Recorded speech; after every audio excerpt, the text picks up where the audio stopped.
Hey all, welcome to Shreya logs. ಇವಾಗ ಸ್ವಲ್ಪ ಚಳಿ ಇರೋದ್ರಿಂದ ಸಂಜೆ ಹೊತ್ತು ಏನಾದರೂ ಸ್ಪೈಸಿ ಆಗಿದ್ದರೆ ನಂಚ್ಕೊಳ್ಳೋಕೆ ಚೆನ್ನಾಗಿರುತ್ತೆ ಅಂತ ಮಟನ್ ಚಾಪ್ಸ್ ಮಾಡ್ಕೊಳ್ಳೋಣ ಅಂತ ಮಾಡ್ಕೊತಾ ಇದ್ದೀನಿ. ಸೊ ಇಲ್ಲಿ ಮಸಾಲೆ ಐಟಮ್ಸ್ ರೆಡಿ ಇಟ್ಕೊಂಡಿದ್ದೀನಿ. ಕಾಯಿ, ಕೊತ್ತಂಬರಿ, ಚಕ್ಕೆ, ಬೆಳ್ಳುಳ್ಳಿ, ಶುಂಠಿ ಇದೆಲ್ಲ ಹಾಕ್ಕೊಂಡು ಜಸ್ಟ್ ಇದು ಹಾಗೆ ಮಿನಿ ಲಾಗ್ ಥರ ಲೈಕ್ ಈವ್ನಿಂಗ್ ಚಿಕ್ಕ ಮಿನಿ ಲಾಗ್ ಮಾಡೋಣ ಅಂತ ಅನ್ನಿಸ್ತು. ಸೊ ಅದಕ್ಕೆ ಇದನ್ನು ರೆಕಾರ್ಡ್ ಮಾಡ್ತಾ ಇದ್ದೀನಿ. ಸೊ ಇವಾಗಿದ್ದು ಮಸಾಲೆ ರೆಡಿ ಆಗ್ತಿದೆ. ಇದಕ್ಕೆ ಈರುಳ್ಳಿ ಕೂಡ ಹಾಕ್ಕೋಬೇಕು. ಹಾಗೆ ನಾನು ಈ ಕಡೆ ಪುದೀನ ಇತ್ತು ಸ್ವಲ್ಪ, ಸೊ ಅದರಿಂದ ಟೀ ಮಾಡ್ಕೊಳ್ಳೋಣ ಅಂತ ಪುದೀನ ಕೊತ್ತಂಬರಿ ಹಾಕಿ ಟೀ ಕೂಡ ಮಾಡ್ಕೊತಾ ಇದ್ದೀನಿ. ಸೊ ಇದು ಮಟನ್ ಮಾಡ್ಬೇಕಾದ್ರೆ ಏನು ಗೊತ್ತಾ, ನಾವು ಪುದೀನ ಹಾಕಿ ಆಯಿಲಲ್ಲಿ ಸ್ವಲ್ಪ ಫ್ರೈ ಮಾಡಿಬಿಟ್ಟು ಆಮೇಲೆ ಮಟನ್ ಹಾಕ್ತೀವಿ. ಸೊ ಅದಕ್ಕೆ ಪುದೀನ ಇತ್ತಲ್ಲ ಹೇಗಿದ್ರು ಅಂತ ಮೆಂಟ್ ಟೀ ಮಾಡ್ಕೊತಿದ್ದೀನಿ. ಇದಕ್ಕೆ ಸ್ವಲ್ಪ ಕೊತ್ತಂಬರಿ ಕೂಡ ಹಾಕಿದ್ದೀನಿ. ಇದು ಹೆಲ್ತಿಗೆ ತುಂಬ ಒಳ್ಳೆಯದು.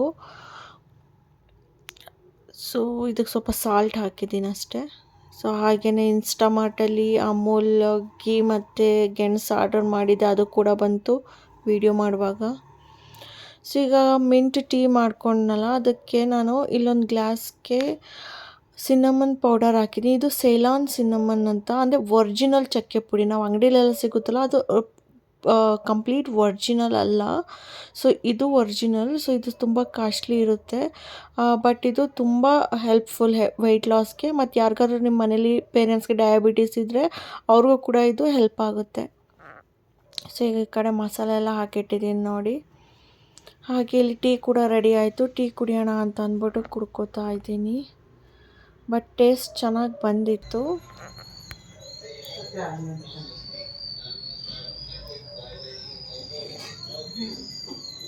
ಚೆನ್ನಾಗಿದೆ ಗೈಸ್, ನೀವು ಒಂದ್ಸತಿ ಟ್ರೈ ಮಾಡಿ ನೋಡಿ ಗೈಸ್. ಬನ್ನಿ ಇವಾಗ ನೆಕ್ಸ್ಟ್ ಏನು ಮಾಡ್ತೀನಿ ಅಂತ ತೋರಿಸ್ತೀನಿ. ಇಲ್ಲಿ ಪುದೀನ ಹಾಕಿಬಿಟ್ಟು ಫ್ರೈ ಮಾಡ್ಕೊತಾ ಇದ್ದೀನಿ. ಒಂಚೂರು ಎಣ್ಣೆ ಹಾಕಿರೋದು ಅಷ್ಟೇ. ಇವಾಗಿದು ಫ್ರೈ ಆಗ್ತಿದೆ. ಇದು ಆಗ್ತಿದ್ದಾಗೆ ಇದಕ್ಕೆ ಮಟನ್ ಹಾಕ್ಬಿಟ್ಟು ಇನ್ನೊಂದು ಸ್ವಲ್ಪ ಹೊತ್ತು ಫ್ರೈ ಮಾಡ್ಕೊತೀನಿ. ಒಂದು 3-4 ನಿಮಿಷ ಮಾಡಿಕೊಂಡ್ರೆ ಸಾಕು. ಸೊ ಇವಾಗ ಮಸಾಲೆ ರೆಡಿ ಇಟ್ಟಿದ್ನಲ್ಲ, ಅದು ರುಬ್ಕೊಂಡಾಯಿತು. ಸೊ ಈಗ ಮಸಾಲೆ ಹಾಕ್ತಿದ್ದೀನಿ.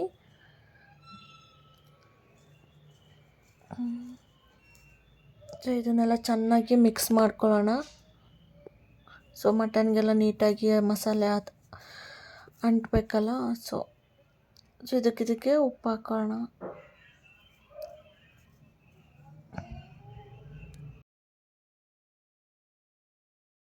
ನೀವೆಲ್ಲ ಯಾವ ಥರ ಚಾಪ್ಸ್ನ ಮಾಡ್ತೀರಾ ಅಂತ ಹೇಳಿ, ನಿಮ್ಮ ರೆಸಿಪಿ ಹೇಗಿರುತ್ತೆ ಅಂತ ನೋಡೋಣ.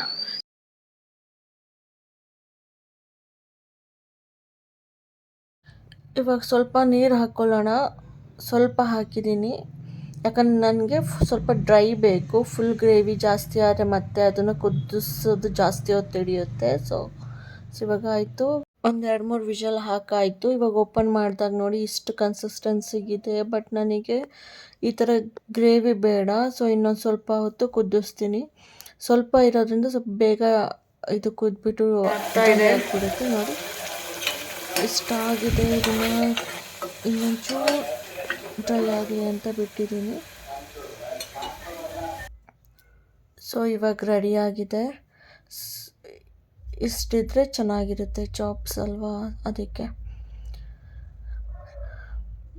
ನೋಡಿ ಇಲ್ಲಿ ಎಷ್ಟು ಚೆನ್ನಾಗಿದೆ ಅಂತ. ತುಂಬ ರುಚಿಯಾಗಿ ಕೂಡ ಇರುತ್ತೆ.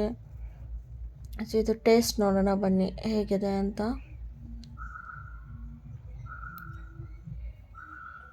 ನೋಡಿ ಇದು ಎಷ್ಟು ಚೆನ್ನಾಗಿ ಬೆಂದಿದೆ ಅಂತ ಕೂಡ.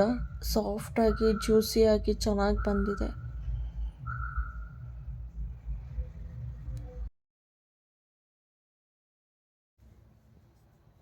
ಚೆನ್ನಾಗಿದೆ ಗೈಸ್, ತುಂಬ ಟೆಂಡರಾಗಿ ಚೆನ್ನಾಗಿ ಬಂದಿದೆ. ಓಕೆ, ನಾನಿವಾಗ ಊಟ ಮಾಡಿ ಮಲ್ಕೊಳ್ತೀನಿ. ನೆಕ್ಸ್ಟ್ ವೀಡಿಯೋದಲ್ಲಿ ಸಿಗ್ತೀನಿ. Bye. Like, share, subscribe and support.